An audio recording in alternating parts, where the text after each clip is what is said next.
الفاتحة لسيد الأعراب والأعجم وهدية للمؤلف ومشايخنا وأصولنا الكرام ولفتوح العلم خير والحكم الفاتحة. أعوذ بالله من الشيطان الرجيم. بسم الله الرحمن الرحيم. الحمد لله رب العالمين الرحمن الرحيم مالك يوم الدين إياك نعبد وإياك نستعين اهدنا الصراط المستقيم صراط الذين أنعمت عليهم غير المغضوب عليهم ولا الضالين آمين. بسم الله والحمد لله والصلاة والسلام على رسول الله محمد ابن عبد الله وعلى آله وصحبه ومن والاه. أما بعد واعلموا أن النبي صلى الله عليه وسلم قال لا ينبغي للعالم أن يسكت عن علمه ولا ينبغي للجاهل أن يسكت عن جهله. وبسند المتصل إلى الإمام المؤلف رحمه الله تعالى وعد النفع به وبعلومه وبكم في الدارين آمين. قال عن عبد الله بن عمرو بن العاص رضي الله عنه. Satu riwayat hadis melalui jalur Abdullah bin Amr bin As, semoga Allah senantiasa meridhai kepada beliau, anna Rasulullah sallallahu alaihi wasallam waqafa fi hajjatil wada'i, bahwasannya Rasulullah sallallahu alaihi wasallam ketika melakukan wukuf pada haji wada' beliau, haji perpisahan beliau, faja'alu, maka menjadikan momentum itu oleh para sahabat Nabi, yas'alunahu, untuk bertanya kepada Nabi. Faqala rajulun, maka bertanya salah seorang sahabat Nabi, lam ash'ur, saya tidak sadar, fahalaktu, maka saya mencukur rambut, qabla an azbaha, sebelum saya untuk menunaikan kurban. Qala, maka Nabi mengatakan, izbah wala haraja, berkurbanlah, tidak mengapa, tidak ada dosa bagi dirimu. Waja'a akharu, maka datang seorang sahabat Nabi lainnya bertanya, faqala, dia mengatakan, lam ash'ur, saya tidak sadar, fanahartu qabla an armi, aku sudah melakukan kurban sebelum melempar jumroh Aqabah. Qala, maka Nabi menjawab, irmi wala haraja, lakukanlah lontar jumroh Aqabah dan tidak ada dosa bagi dirimu. Fama su'ila an syai'in, maka tidak ada yang ditanyakan dari sesuatu, quddima, yang didahulukan, wala ukhira, dan tidak pula yang diakhirkan, illa qala, kecuali Nabi hanya mengatakan, if'al wala haraja, lakukanlah dan tidak berdosa bagi dirimu. Muttafaqun alaih, meriwayatkan hadis ini oleh Imam Bukhari dan Imam Muslim. Jamaah yang dimuliakan Allah Subhanahu wa taala, puji syukur sama-sama kita panjatkan kehadirat Allah Subhanahu wa taala. Berkat karunia yang Allah berikan kepada kita berupa nikmat iman, nikmat Islam, terlebih nikmat sehat wal afiyah, Allah Subhanahu wa taala masih memperkenankan kita untuk bisa hadir di tempat yang penuh keberkahan ini. Mudah-mudahan hadirnya kita menjadi obat buat kita, hadirnya kita menjadi wasilah akan turunnya keberkahan dari Allah Subhanahu wa ta'ala. Amin ya rabbal alamin. Kata ulama itu, an-nu'as maujun fi salasati nau'in. Kata ulama, an-nu'asu maujun salasatu anwa'in. Yang namanya ngantuk itu ada 3 macam. Ngantuk ada 3 macam. Bang Ipul, ngantuk ada 3 macam. Al-ula an-nu'asul haqiqiyati. Yang pertama itulah yang disebut dengan ngantuk yang sebenar-benarnya. Kenapa? Capek kerja. Jangankan disuruh untuk melakukan ibadah, buat melakukan sesuatu yang mubah saja udah nggak kuat. Ini nggak kuat dah, ngantuk. Itu nu'as hakikiyah. Itu mah obatnya jangan minum kopi, ngerokok, bohong, ngantuk gitu. Obatnya 1, tidur. Obatnya 1, tidur. Jaga malam, pagi ngopi, melek, bohong, ngantuk pasti tidur. Emang ada yang jaga billing malam ya? Yang kedua, an-nu'asu lis-sababil marid. Ada ngantuk karena sebab dia sakit matanya. Kita punya teman di pesantren itu punya minnya min 6 gitu. Min 6 itu kacamatanya setebel kaca nako tuh, nggak kaca nako tuh, yang di WC itu tebel banget.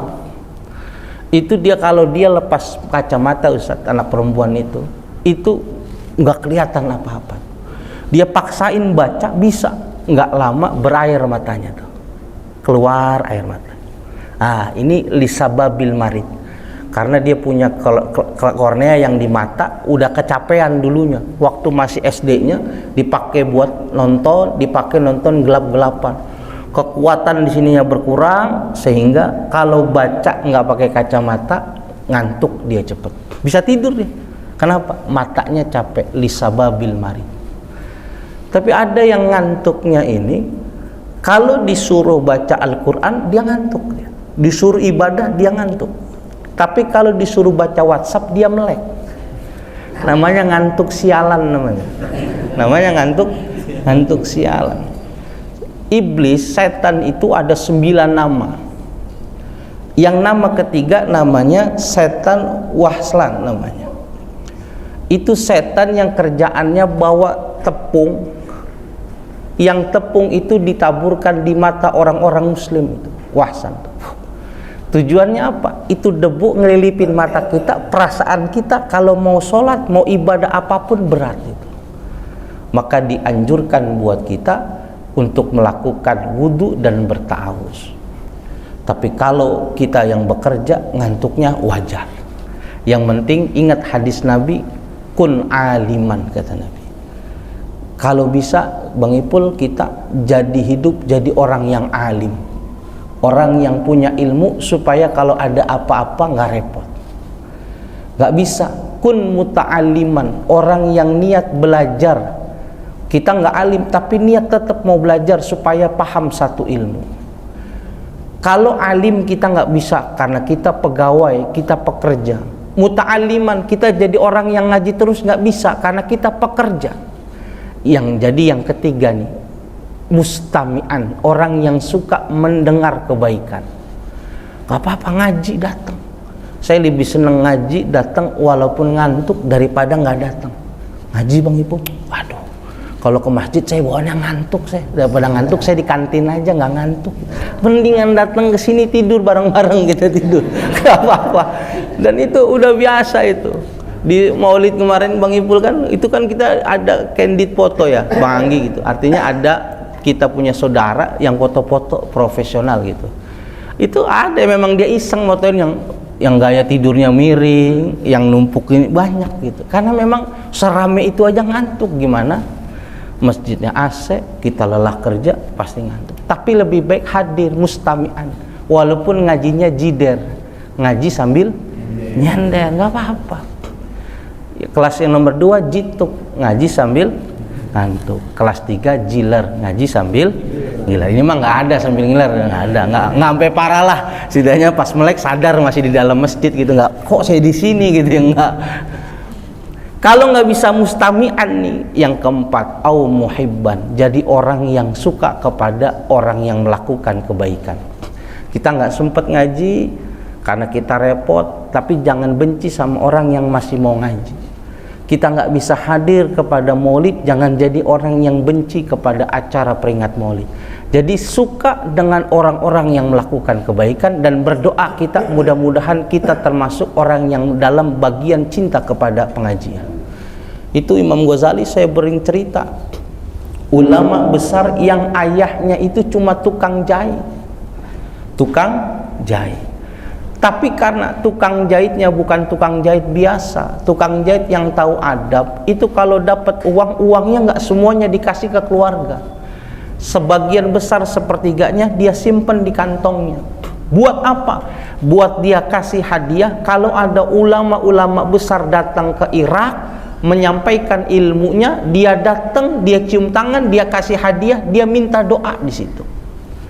Datang ulama hadis gitu, dia datang, dia kasih hadiah, dia kasih amplop, dia cium tangannya, doa, Allahumma ij'al ibni ij'alhu ya Allah. Ya Allah, jadikan diriku, keturunanku mudah-mudahan seperti orang alim ini ya Allah. Ada orang ahli fikih datang, Allahumma ja'alli wa ibni ij'alhu ya Allah. Ya Allah, jadikan diriku, keturunanku seperti orang. Semuanya orang alim. Dia cinta sama orang alim walaupun bukan orang alim. Sehingga lahir Imam Ghazali, paham ilmu agama, bukan cuma tasawuf fikih, bahkan ilmu-ilmu yang lain. Yang penting wala takun khamisan fatahlika. Jangan sampai kita jadi orang yang nomor 5. Apa nomor 5? Bukan orang alim, bukan orang yang senang belajar, bukan orang yang senang melakukan kebaikan, bukan orang yang senang cinta kepada kebaikan, tapi orang yang mengganggu orang-orang yang mau melakukan kebaikan. Jangan. Fatahlika, itulah orang yang celaka. Orang mau ngaji, jangan. Ngapain ngaji? Nah, sampai sono tuh juga ngantuk, nggak usah ngaji. Ngapain sono? Nggak usah lah. Ini kamu ngapain maulid jauh-jauh? Di sini aja. Ini nih orang yang celaka. Nggak boleh. Orang mau datang maulid di mana bagus? Mau ke Buya, mau kemana? Itu semua orang-orang baik, berkumpul orang-orang baik. Mudah-mudahan nanti dikumpulkan di akhirat dengan orang-orang baik. Jadi nggak apa-apa. Walaupun ngantuknya kayak apa, datang kemari gitu. Besok saya bawain permen satu-satu dah kalau ngantuk, supaya ngajinya makan permen, jangan ngerokok di masjid, haram. Ya, terus saya bawain permen satu. Ya, walaupun ini sebentar kita baca beberapa hadis gitu. Kita masih pada hadis-hadis terakhir yang berkaitan tentang bagaimana pelaksanaan ibadah haji dan umroh yang diajarkan oleh baginda Nabi besar Muhammad sallallahu alaihi wasallam. Nah, pada hadis yang diriwayatkan oleh Abdullah bin Amr bin As, beliau pernah cerita. Ingat ya, Rasul itu haji seumur hidup cuma 1 kali. Umroh, ada yang mengatakan Rasul dalam haji itu umrohnya 4 kali. Sehingga dalam syariat agama Islam, Nabi haji 1 kali wajibnya, umroh itu 1 kali wajibnya. Dalam kajian Syafi'iyah. Jadi kalau kita yang sudah haji, Bang Ipul, jangan pergi haji lagi. Lebih baik bayarin orang buat pergi haji, pahalanya sama. Kalau sudah umroh, jangan umroh berulang kali, bayarin orang yang belum berangkat umroh, ganjarannya sama aja. Nah, Abdullah bin Amr bin As ini bercerita, anna Rasulullah sallallahu alaihi wasallam waqafa fi hajjatil wada'i. Pada saat Rasulullah sallallahu alaihi wasallam sedang wukuf, sedang beribadah pada haji perpisahan Nabi, artinya haji pertama dan terakhir buat Nabi, Nabi berdiam pada satu tempat. Waqafa itu berdiam. Ketika Nabi berdiam, faja'alu yas'alunahu. Ini sahabat-sahabat Nabi yang dari kampung-kampung Badui, orang-orang yang tinggal jauh dari Nabi, jauh dari kota Madinah itu, menjadikan kesempatan ibadah haji itu sebagai tempat bertanya-tanya kepada Nabi. Jadi sahabat yang sekeliling Nabi yang ada di Madinah, kalau punya masalah gampang datang ke masjid, ketemu sama Nabi, nanya, dijawab sama Nabi, jadi riwayat hadis. Tapi sahabat-sahabat yang tinggalnya jauh, maka dia bertanya, kalau nggak bisa langsung kepada Nabi, tanya kepada sahabat Nabi yang kebetulan main ke kampungnya. Maka dikasih tahu nih, Nabi mau melakukan ibadah haji nih pada tahun 10 Hijriah ini, Nabi mau melakukan ibadah haji. Maka orang-orang di kampung Badui ikut mau melaksanakan haji supaya bisa bertemu sama Nabi. Waktu bertemu sama Nabi, maka hal pertama yang mereka lakukan apa? Sahabat-sahabat Badui bertanya semua. Ini yang kita diajarin gitu. Kalau kita sowan ke rumah Kiai, Bang Anggi, di Sukabumi itu ada Kiai Ahmad Maki, namanya Pondok Pesantren As-Salafi, Tipar Cisaat. Itu Kiai Ahmad Maki kalau tamunya udah datang, udah kumpul, bertanya nih semuanya. Bahkan beliau bilang, ayo sebelum pulang ada lagi nggak yang mau ditanyain? Jangan sampai nanti udah pulang ke Jakarta, WhatsApp saya, telepon saya, tanya nggak. Kalau mau nanya sekarang. Sehingga kami yang mau sowan ke sana, ke Ma'had As-Salafi, dari rumah itu udah bawa pertanyaan gitu, yang kita sekiranya nggak bisa untuk menjawab itu. Kalau kita tanya sama beliau, apa nih pandangan beliau tentang hukum bekerja di bank yang memang dimungkinkan ada riba di dalamnya? Apakah haram uang yang kita makan atau bagian uang yang syak di dalamnya?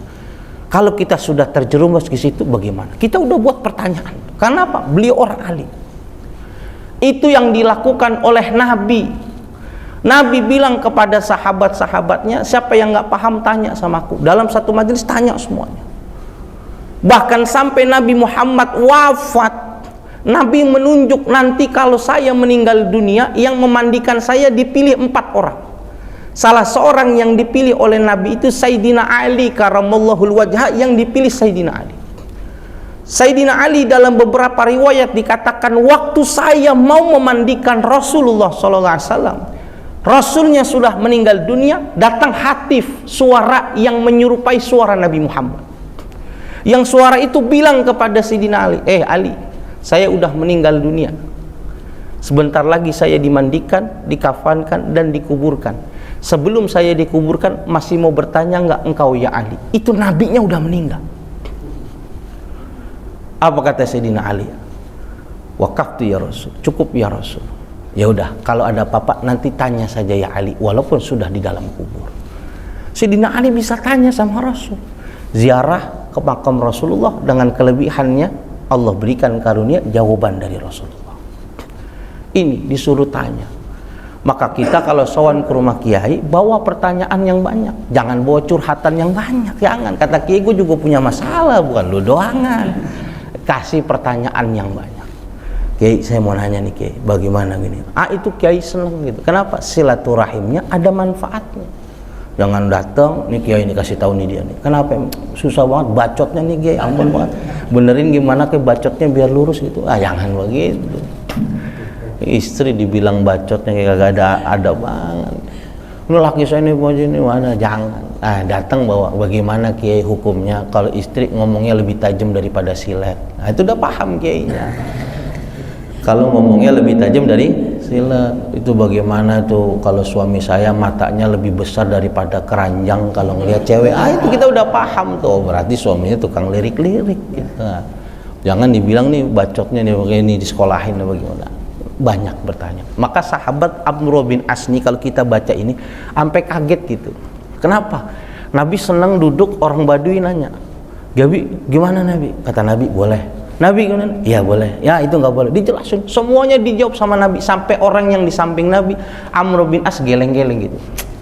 Hebatnya orang Badui. Padahal nih mohon maaf, kata Amr bin As itu pertanyaannya itu pertanyaan yang gampang. Kita duduk di sini, pengetahuan agama kita nggak sama. Akan ada satu orang nanti di tengah-tengah kita tiba-tiba tanya begini, Pak Ustadz, saya cium istri saya, kira-kira wudhu saya batal apa enggak? Jawaban Erwin, batal nggak Bang Erwin? Karena Bang Erwin udah ngaji, udah lama. Kita jangan nengok, ya lu kemana aja, nggak begitu. Itu Amr bin As sampai kaget pertanyaannya. Ini pertanyaannya emang nggak berbobot. Jangan nanya sama Nabi, nanya sama gue jawab gitu. Tapi Nabi jawabnya semangat. Kenapa? Kapan lagi waktunya ngaji, waktunya bertanya langsung sama Nabi. Orang sekarang Bang Ipul udah gak ada yang mau nanya. Gampang, ada gurunya nih, Syekhun al-Kiram YouTube wal Googli. Ini guru yang paling hebat. Idza mawjud fi su'ali fi hayati yaglugin fi YouTube wal Google. Kalau kau punya masalah, jangan takut, cukup bertanya kepada YouTube dan Google. Gimana puasa nggak sengaja minum teh botol dan makan bakso, langsung nyari instan. Pasti itu. Nanti kalau ketemu jawaban yang berbeda, kontradiktif, baru nanya sama ustadz yang jenisnya manusia. Assalamualaikum ustadz, sehat? Kangen nih, udah lama nggak taklim. Begini nih ustadz nih, saya mau tanya, titik 2, 1 titik. Berarti kalau ada 1 berarti ada berapa pertanyaan tuh? 1. Bagaimana hukumnya seorang cucu yang menggantikan posisi waris dari orang tuanya yang meninggal dunia sebelum ahli warisnya meninggal? 2 titik. Kira-kira jatahnya berapa ya Ustadz? Apakah halal menggantikan orang tuanya? 3. Hukum apa yang banyak 6. Siapa yang bertanya? Mantan karyawan PLN dan masih jadi orang PLN. Biarin dia nonton. Wah, 6 katanya. Kalau ketemu mah dia nggak nanya. Saya bilang, ente bisa tahu dari mana ini bagiannya 1/6? Saya ngelihat di NU online jawabannya 1/6. Itu benar, tapi kenapa rujuannya ente nggak tahu gitu? Ya karena segitu doang. Yang NU online-nya nggak nulis lagi gitu. Itu Nabi sudah bilang, sayati zamanun ala ummati, akan datang satu zaman pada umatku, kata Nabi, yafiruna minal ulama wal fuqaha. Dia udah nggak mau lagi ngaji sama ulama, lari dari ulama, lari daripada fuqaha. Kenapa? Ngapain ngaji kalau udah ada yang gampang? Nggak usah capek-capek ngaji. Dapat apa ngaji? Nih, tanya ente mau nanya apa? Gedenya zakat, dijawab langsung. Itu datang, kata Nabi, satu zaman begitu, orang nggak perlu dekat sama ulama, merasa udah cukup tuh dunianya di sini. Kalau sudah begitu apa? Fayyabtalihumullahu bisalasi baliyatin, Allah akan menimpakan 3 bencana kepada dirinya. Kalau udah nggak mau dekat ulama, nggak mau dengar ulama, apalagi bertanya sama ulama, Allah kasih bencana di dunia 3. Ulaha yarfa'ullahul barakata min kasbihim. Allah akan angkat keberkahan daripada rizkinya. Hartanya banyak, uangnya berlimpah, tapi nggak dikasih rasa cukup di dalam hati kita, sehingga masih melakukan korupsi, masih manipulasi data, masih memanfaatkan jabatan. Kenapa? Karena dicampur keberkahan dalam dirinya. Nih kalau kita punya duit nih 10 juta sebulan, kita cukup bersyukur sama Allah, berarti Allah kasih keberkahan. Tapi kalau dikasih 30 juta masih merasa nggak cukup, padahal kebutuhannya 10 juta, ini orang udah diambil keberkahan. Udah punya mobil, udah ngelihat gurunya pakai mobilnya bagus, ngelihat kiai mobilnya bagus, kita timbul gitu, kiai aja yang lekar bisa, bagaimana saya nggak bisa? Timbang ngubah-ngubah angka kecil. Nah ini nih, kenapa? Allah udah angkat keberkahan dalam dirinya. Jangan. Yang namanya berkah ziyadatul khair. Uangnya sedikit tapi mengundang banyak keberkahan. Uang Bang Anggi cuma 5 juta. Kasih 3 juta, 4 juta ke istri. Dia pegang cuma 1 juta. 1 jutanya nggak habis-habis buat dia. Padahal di kantor berapa banyak orang yang dia kasih gitu. Kasih. Allah ganti dia lewat jalur yang lain. Ada orang yang senang sama dia, kasih hadiah. Nih Bang Gi, gue sabar ngeliat lu pengen ngasih duit, kasih.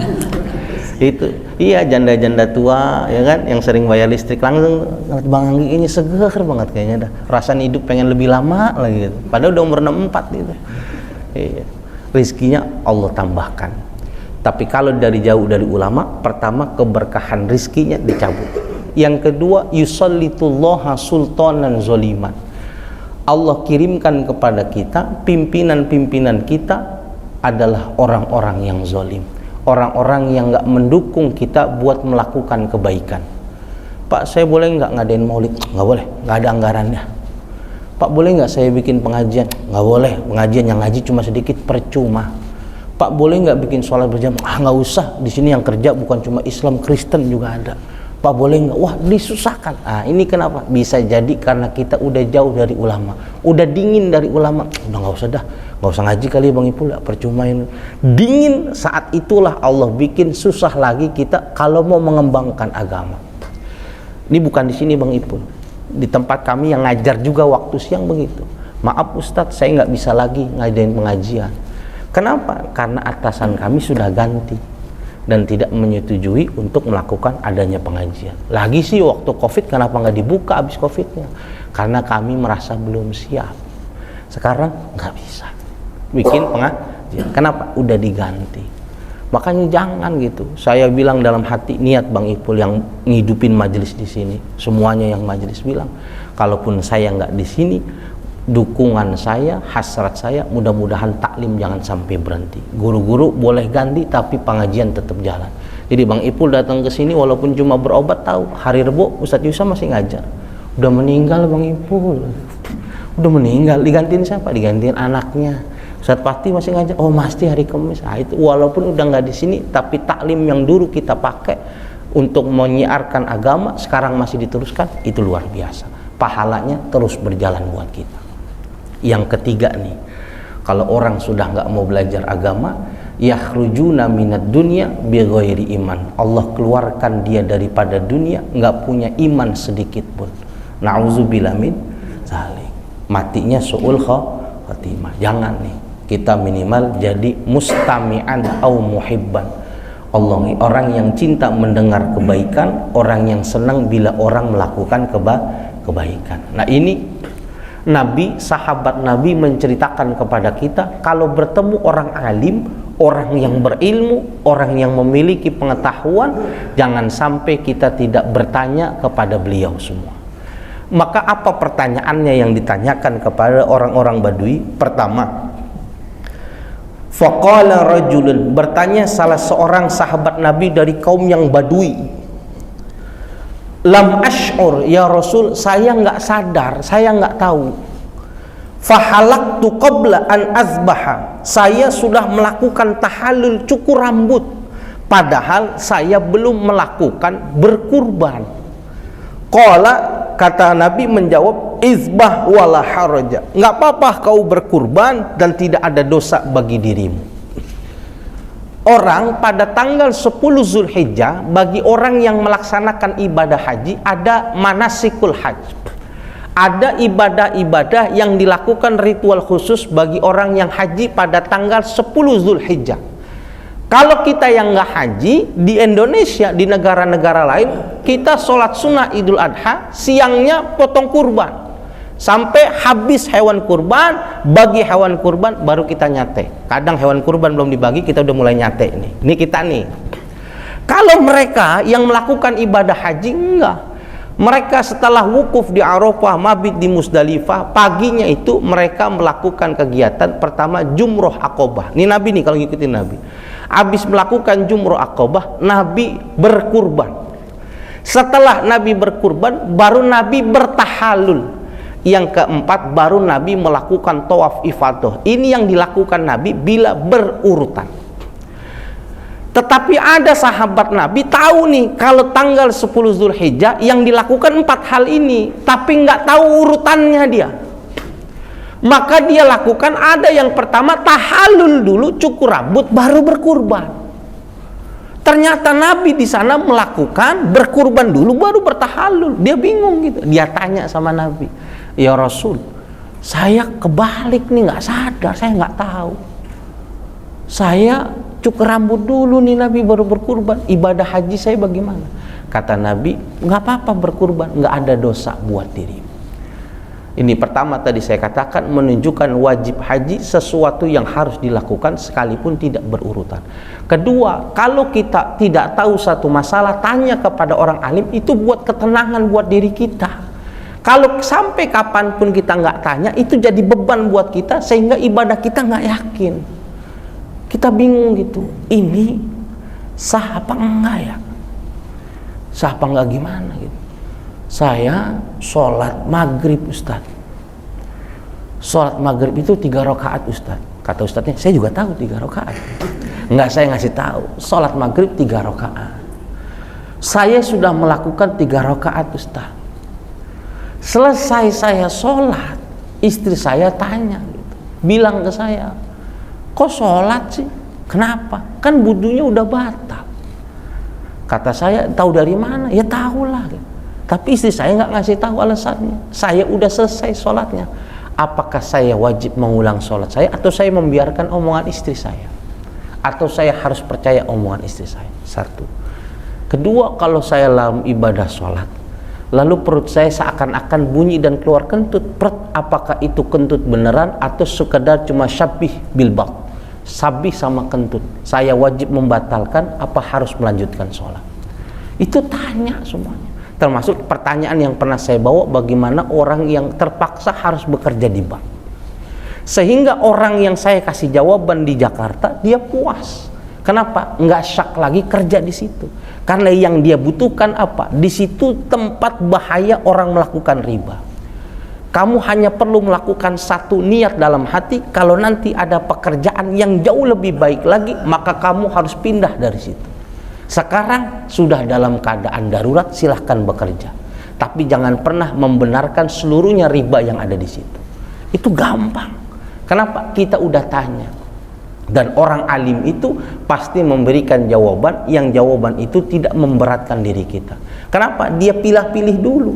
Sayyidina Ali waktu orang bertanya, 2 orang bertanya kepada Sayyidina Ali, 10 orang bertanya kepada Sayyidina Ali dengan pertanyaan yang sama, maka Sayyidina Ali bisa menjawab 10-10-nya dengan jawaban yang berbeda, dengan alasan yang berbeda-beda. Lebih hebat mana Sayyidina Ali? Harta yang banyak dengan ilmu. Kata Sayyidina Ali, ilmu lebih baik daripada harta. Apa alasan? Ilmu menghiasi dirimu dan sampai kapanpun tidak akan pernah habis kau belanjakan. Harta tidak bisa menghiasi dirimu dan habis bila kau belanjakan. Orang tanya lagi, lebih bagus mana Ali? Harta dengan ilmu? Kata Sayyidina Ali, bagusan harta daripada ilmu. Kenapa? Ilmumu sudah cukup sehingga tidak perlu lagi kau belajar, tapi hartamu kudu kau pelola supaya dengan hartamu kau bisa melakukan sedekah yang lebih banyak lagi. Itu Sayyidina Ali bisa jawab 10 orang dengan pertanyaan yang sama, jawabannya beda-beda. Ini kalau orang alim, sehingga tidak memberatkan kita. Kata Nabi, nggak apa-apa, udah kamu tadi yang sudah melakukan tahallul sebelum berkurban, lakukan, tidak masalah. Ini pertanyaan orang pertama. Waja'a akharu, dan datang orang bertanya lagi yang lain. Faqala, dan dia mengatakan, ya Rasul, lam ash'ur fanahartu qabla an armi. Ya Rasul, saya sudah melakukan kurban, tapi saya belum melempar jumroh Aqobah. Datang ke Mekah, saya nggak jumroh Aqobah ya Rasul, saya melakukan daripada berkurban saja di Mina. Qala, maka Nabi mengatakan, irmi wala haraja, nggak apa-apa, orang yang sudah melempar jumroh belum berkurban nggak apa-apa, nggak ada dosa. Maka lanjutannya apa dikatakan di sini? Fama su'ila an syai'in, maka tidak ada pertanyaan yang ditanyakan dari sesuatu apapun, Quddima wala ukhira, tidak pula yang didahulukan dan tidak pula diakhirkan, illa qala, kecuali Nabi mengatakan, if'al wala haraja, lakukan dan tidak berdosa buat kalian. Ingat ya, yang pasti 10 Dzulhijjah kamu melakukan 4 hal ini nih. Pertama, kamu lempar jumroh Aqobah, yang kedua kamu melakukan kurban, yang ketiga kamu melakukan tahallul, yang keempat lakukan tawaf ifadah. Kata Nabi, 4 ini lakukan 10 Dzulhijjah. Kalau kau tidak bisa melakukan sesuai dengan sunnahku, maka boleh dilakukan mana saja yang kau hendaki, mana yang kau lebih dahulukan, silakan. Yang penting 4-4-nya kamu lakukan demi sahnya ibadah haji. Ustadz, saya nggak mau kunut. Kenapa? Kunut itu udah nggak ada. Pada zaman Nabi itu adanya nazilah. Nggak apa-apa. Ustadz, saya maunya kunut. Ustadz, kenapa? Bagi saya Imam Syafi'i, kunut itu tetap ada karena Nabi nggak meninggalkan sampai Nabi meninggal dunia. Kata kita, kerjakan. Kita cuma pesen nih, bagi kalian yang tidak kunut, bagi kalian yang kunut, yang penting sholat subuh harus 2 rakaat. Udah, itu aja jawabannya. Paham? Nggak usah nyalahin yang kunut sama yang nggak kunut. Jangan sampai sholat subuh berubah jadi 3 rakaat. 2 rakaat aja udah berat, gimana 3. Allah udah tahu tuh kenapa 2, ngantuk kita. Imam lama aja kita gerendeng, apalagi 3 rakaat. Jadi kalau orang yang alim tuh nggak pusing dia. Boleh nggak begini? Boleh. Boleh nggak begini? Boleh. Dalilnya ada. Tapi kalau orang yang nggak paham, bingung, udah nggak boleh nih, haram nih, mana omong ini nih nggak bener nih, siapa yang ngajarin nggak bener? Ini nih bahaya nih. Bisa dipahami di sini. Ini tentang wajib haji. Anil Miswar bin Makhramah radhiyallahu anhu. Hadis dari Miswar bin Makhramah, semoga Allah meridhai beliau. anna Rasulullah sallallahu alaihi wasallam, Miswar berkata bahwasanya Rasulullah sallallahu alaihi wasallam nahara, melakukan kurban qabla an yahliqa, sebelum beliau melakukan cukur rambut. Wa amara ashabahu bizalika, dan memerintahkan Rasul akan hal itu kepada para sahabat-sahabatnya. Kalau nanya Rasul bagaimana, maka dalam hadis Miswar ini mengatakan Nabi melakukan kurban dulu baru melakukan cukur rambut. Ini yang Nabi suruh kepada sahabatnya. Tetapi kalau sukar buat kalian untuk melakukannya, maka pilih mana yang lebih mudah dulu, barulah kalian lakukan itu. Nabi ditanya, kita seorang guru ditanya, lebih bagus mana guru, sholat sunnah yang kita lakukan dengan qadha sholat? Maka ulama yang baik mengatakan, bagi orang yang tidak pernah meninggalkan sholat yang wajib, sepanjang dia akil balik sampai dengan saat ini masih hidup tidak pernah meninggalkan sholat-sholat yang wajib, maka yang lebih bagus kau melakukan sholat sunnah yang banyak. Tapi kalau kita merasa diri kita dulu sebelum akil balik, bahkan sudah akil balik sampai saat ini lebih banyak yang kita tinggalkan sholat fardu, maka jangan lakukan sholat sunnah, lebih wajib mengqadha ibadah sholat kita.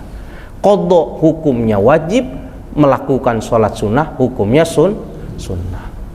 Dia bisa jelasin, dia nggak langsung menjustis gitu. Ya bagusan kodok, kenapa? Bayar hutang. Padahal orang ini nggak punya hutang. Masa orang nggak punya hutang disuruh bayar hutang? Hutang siapa? Kamu punya hutang nggak? Alhamdulillah nggak, Pak. Saya dari lahir sudah di pesantren, Pak. Anak saya itu lahir di pesantren, gede di pesantren. Itu kan dari kecil di pesantren ya. Ya kan kayaknya nih dia kayak orang saya habis lahiran langsung sujud kalau nggak salah anak saya itu. Dia enggak, Pak, saya enggak pernah melakukan sifah. Sifah itu kemaksiatan antara hubungan suami istri yang tanpa ikatan. Sifah namanya, min ghairi sifah. Saya enggak pernah melakukan zina. Orang tua saya ini. Orang ini lebih bagus memperbanyak sholat sunnah. Tapi kalau ngelihat begajulan, datang aja matanya, Ustadz saya mau nanya nih, mata merah, hidung dicocok kayak sapi, ya kan? Ada gambar slang di sini. Saya lebih baik apa ya, sholat sunnah apa qadha? Kita yakin nih qadha aja yang bagus dah. Jangan kita bilang lu mah ketahuan dari tampang lu sholat juga baru, lu mah enggak. Kita bilang bagusan kok. Itu guru yang alim akan memberikan jawaban yang baik bagi orang yang bertanya. Bisa dipahamin? Satu hadis lagi. An Aisyah radhiyallahu anha qalat, satu riwayat hadis daripada Sayyidatuna Aisyah, beliau mengatakan, qala Rasulullah sallallahu alaihi wasallam, telah bersabda Nabi kita Muhammad sallallahu alaihi wasallam, idza ramaitum, apabila sudah melakukan lontar Aqabah, jumrah Aqabah, wa halaktum, dan kau sudah melakukan tahallul, faqad halal, maka sudah halal bagi dirimu, lakumut thayyibu, untuk melakukan berwangi-wangian, wa kulla syai'in, dan segala sesuatu yang sudah dihalalkan diperbolehkan, illan nisaa, kecuali menjima istri. Kalau kita pahamin cuma teks hadis, illan nisa, kecuali perempuan.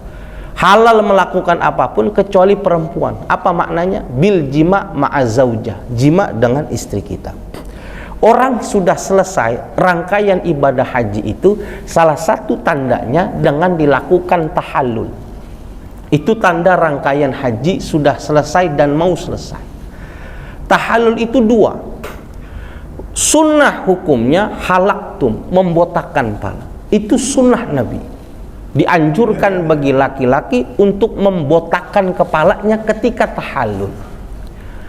Kalau dia nggak mau membotakkan, minimal dia menggunting rambutnya lebih daripada 3 helai rambut, asal mencukur rambutnya. Nah, tahallul itu ada dua. Ada tahallul besar, ada tahallul kecil. Tahallul kecil adalah seseorang yang sudah melakukan 2 kegiatan daripada 3 kegiatan. Tahallul kecil, orang yang sudah melakukan 2 kegiatan dari 3 kegiatan, namanya tahallul kecil. Tapi kalau orang sudah melakukan 3 kegiatan ini semua, maka namanya tahallul besar. Tahallul asghar, ada tahallul akbar. Apa pekerjaannya? Kalau orang sudah melakukan jumroh akobah, satu, dan sudah melakukan cukur rambut tahallul, maka cukur rambutnya ini namanya tahallul kecil namanya. Kenapa? Baru melakukan 2. Maka dia sudah boleh lepas kain ihram, sudah boleh pakai baju-baju bebas, boleh pakai wangi-wangian, tapi belum boleh istimta, berjima sama istri, masih haram. Kenapa? Masih tahallul kecil. Tapi kalau sudah melakukan 3 hal, sudah lempar jumroh akobah, sudah melakukan tawaf ifadah, sudah melakukan tahallul, maka tahallulnya tahallul akbar namanya, tahallulnya tahallul besar. Maka sudah selesai perangkaian ibadah hajinya, sudah boleh pakai pakaian bebas, boleh pakai wangi-wangian yang tadinya dilarang pada saat dia pakai ihram, dan sudah boleh bercumbu kasih dengan istrinya, bukan istri orang, istrinya. Yang nggak bawa istri yang nggak boleh nyium istri orang, ya. Ini istrinya sendiri. Ini berkaitan tentang tahallul. Kita paham dulu gitu. Kita tanya nih, ayo tahallul semua, Bang Odi tahallul. Kita nggak ngerti nih, ini tahallul apa nih? Jangan langsung, wah haji saya udah sah, mana istri, wah langsung aja rusak haji kita. Oh enggak, kita tahallul kecil Bang Odi, kita belum tawaf ifadah, insya Allah nanti besok kita tawaf ifadah, baru tahallul besar, udah bebas sama istri. Sekarang aja nggak kuat ini, jangan sabar. Kenapa? Ka'bahnya penuh. Ini sudah detik-detik terakhir bagaimana seseorang selesai daripada rangkaian ibadah haji. Hadisnya banyak banget. Padahal kalau kita nanti berangkat ibadah haji gitu, itu pelaksanaan ibadah haji itu tidak sekredit sebagaimana seperti yang kita lihat dalam hadis. Kenapa? Karena hadis bersifat parsial, hanya beberapa dalam sistem keadaan bagaimana Rasul menjelaskan dan mencontohkan. Bagaimana Nabi begini. Padahal kalau kita lihat urutannya dari tanggal 7 Zulhijjah, 8 Zulhijjah, 9 Zulhijjah sampai dengan hari tasyrik yang ke-13, itu sudah ada rangkaian ibadah yang sudah dipelajari dan waktunya tidak lama. Mudah-mudahan Allah Subhanahu wa taala memberikan kepada kita kesempatan untuk bisa mengamalkan daripada ilmu-ilmu yang kita pelajari, wabil khusus bagaimana tata cara pelaksanaan ibadah haji dan umrah. Kita tutup sampai an Ibni Abbasin radhiyallahu anhuma anna Nabiyya sallallahu alaihi wasallam qala laisa 'alan nisa'i halqun wa innama yuqassirani, rawahu Abu Dawud. Ada yang mau dipertanyakan? Cukup. Ya. Subhanakallahumma wa bihamdi asyhadu an la ilaha illa anta astaghfiruka wa atubu ilaik. Assalamualaikum warahmatullahi wabarakatuh.